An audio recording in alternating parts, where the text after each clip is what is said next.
বছর ধরে রাজনীতি করে।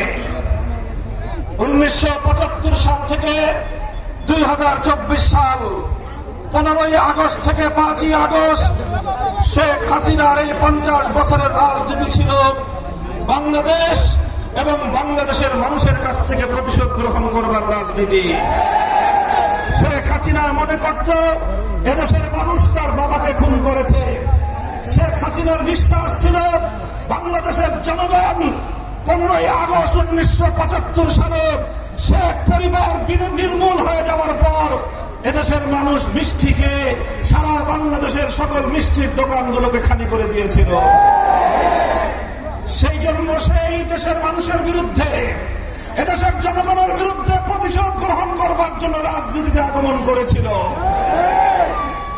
এর চেয়ে বড় কথা, সে শুধু বাংলাদেশের মানুষের কাছ থেকে প্রতিশোধ নিতে চায়নি, বরং সে আওয়ামী লীগের কাছ থেকেও প্রতিশোধ দিতে চেয়েছিল। আপনারা শেখ হাসিনার বক্তব্য এখনো নেট দুনিয়ায় রয়েছে, সন্ধান করে দেখবেন। সে দুঃখ করে বলেছে 15ই আগস্ট তার বাবার মৃতদেহ ধানমন্ডির 32 নম্বরে দিনের পর দিন পড়েছিল।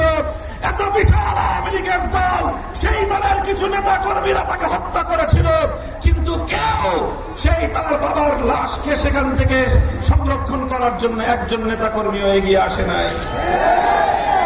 এই জন্য আপনারা বোকার স্বর্গে বসবাস করেন আওয়ামী লীগের নেতা কর্মীরা। যাকে 50 বছর পর্যন্ত নেত্রী মেনেছেন, সে 50 বছর রাজনীতি করেছে আপনাদেরকে বাস দেওয়ার জন্য। সে চেয়েছে এমন কাজ করব যাতে এই দেশের মানুষ আর কোনোদিন আওয়ামী লীগের নাম মুখে নিতে না পারে। কারণ সে আওয়ামী লীগের বিরুদ্ধে ক্ষিপ্ত ছিল, কারণ তার বাবাকে হত্যা করার পর ক্ষমতায় এসেছিল আওয়ামী লীগ, তার বাবাকে হত্যাকাণ্ড করেছিল আওয়ামী লীগ। এই জন্য সে যখন পালিয়ে যায়, এই দেশের আওয়ামী লীগের হাজার হাজার লক্ষ লক্ষ কোন নেতা কর্মীর কথা দুইবার সে ভাবে নাই। সে নিজের ছেলে মেয়েকে আগেই বিদেশে সেটেল করেছে।